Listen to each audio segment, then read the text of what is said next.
Let's delve a little bit more into rubrics. As a follow-up to our training with Jackie on rubrics, I wanted to show you a couple of things. So I am in my test course, and I went to assessments and then chose assignments. From here, I'm going to choose an assignment to link a rubric to. I'm going to go to this art criticism assignment. I'm going to edit the assignment. Some settings have been locked because I've received some submissions, but the settings that are relevant to what I'm doing today are not locked, so that's good. You can see that this assignment is out of 25 points and it's in my gradebook, but I don't have a rubric attached and I want to do that, so I can still do that even though I have received some submissions. So from the drop down evaluation and feedback, I'm going to add a rubric. I'm going to add the rubric that Suzanne created yesterday in her course. I went to my import-export copy settings and I imported it into this course. It was a Hill Times newspaper article rubric. And I want to show you this one because it has a number of criteria. I can also select a second rubric. So I'm going to also include complete, incomplete, resubmit. And this rubric allows me to just mark a student's assignment as incomplete, please resubmit, if I receive something that needs some more work and I just want to quickly say to students, oh, please redo this. Okay, so now that I've added those rubrics, I am going to save and close. And then I want to show you what it looks like when I am a student and I am going to submit an assignment with a rubric. So I'm just going to go to my profile settings, view as student. And then once again, I need to go to assessments, go to assignments, and I'm going to choose art criticism.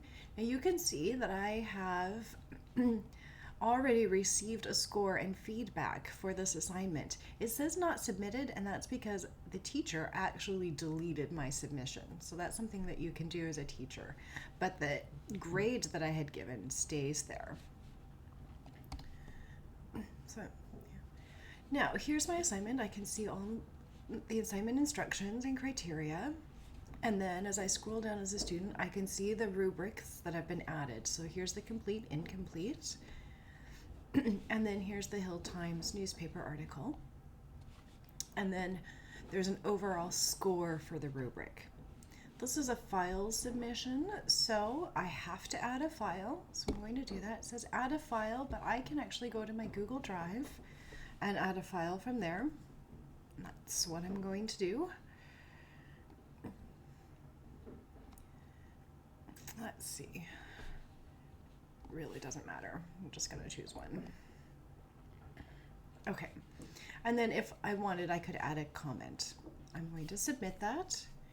And now I can see that the name of the file that I've submitted, the file size, and I can see that I'm going to receive a confirmation email. And you will receive this email at your school at home address when you're logged when you submit it as a student. So I'm going to click done.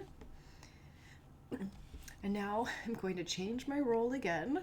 And to do that, I'm just going to select the X next to viewing as student. This will take me back to my teacher role. And I'm going to, this will come to your quick eval, which is found under assessments and quick eval, but there's a bit of a delay. So I don't want to wait for that. I'm going to go to assignments.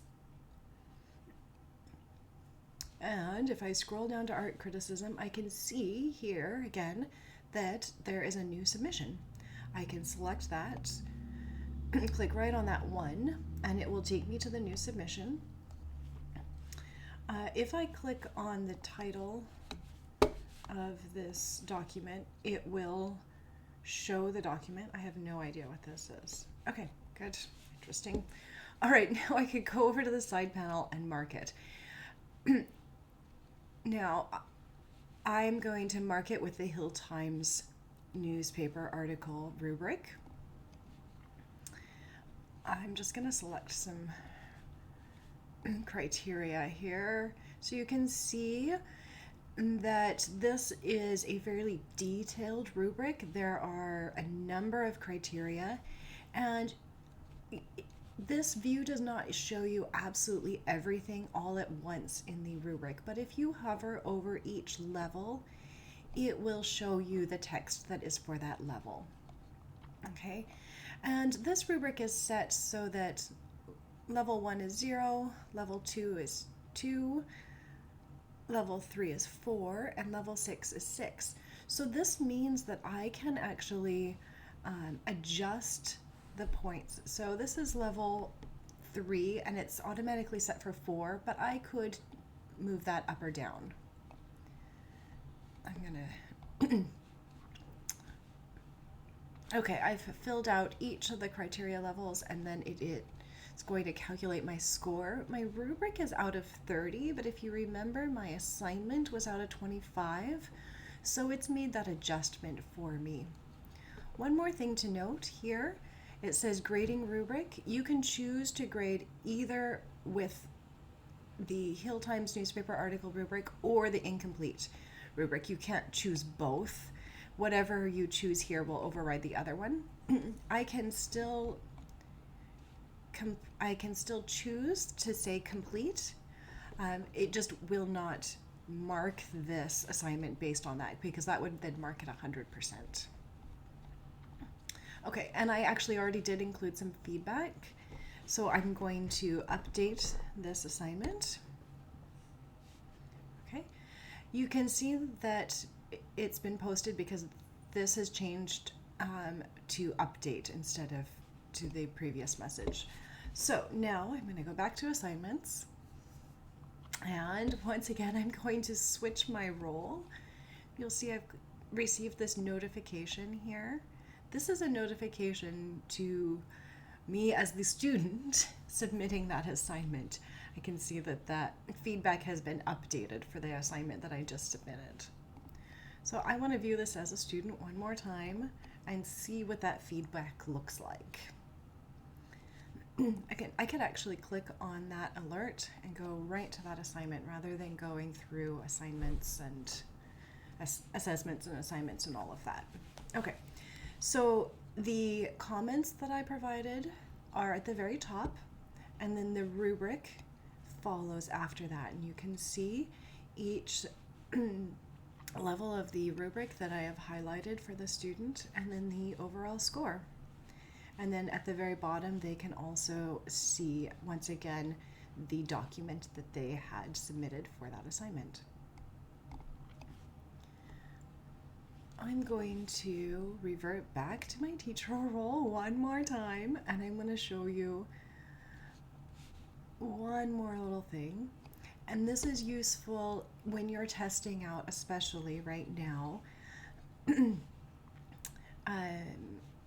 You can go into this art criticism, and it's not showing me. You can delete the submissions. Okay, so all I did was click on the title of art criticism from my assignments, and now I can delete this, and that will ensure that I can edit that assignment some more if I need to do that.